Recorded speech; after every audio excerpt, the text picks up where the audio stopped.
Merci. La parole est à Monsieur Charles de Courson.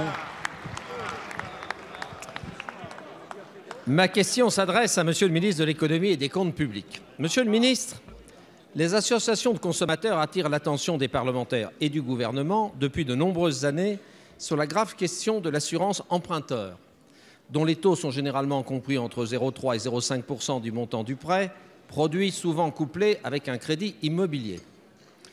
En effet, des études, dont un rapport de l'Inspection générale des finances de 2013, ont montré que la marge sur ces contrats des sociétés d'assurance filiales de banque est supérieure à 55 % du montant des primes, soit 3 milliards de rentes annuelles.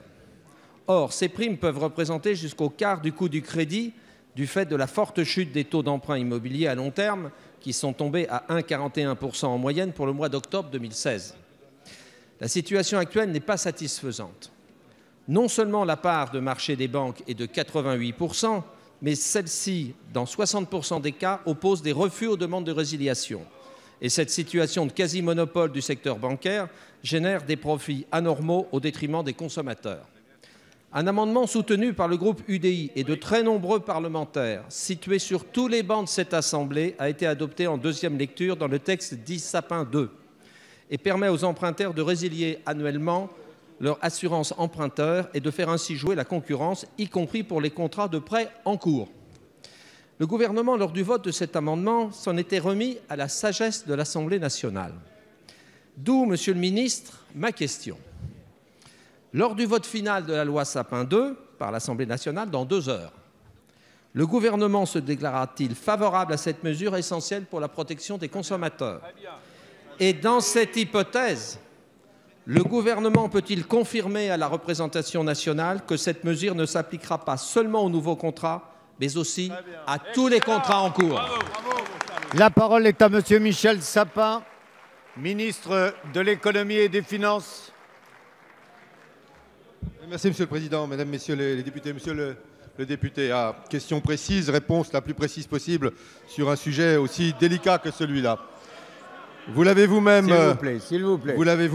dit, l'Assemblée nationale a introduit en nouvelle lecture, en deuxième lecture, un droit de substitution annuel des contrats d'assurance emprunteur dans le projet de loi que vous avez vous-même eu la gentillesse d'appeler Sapin II.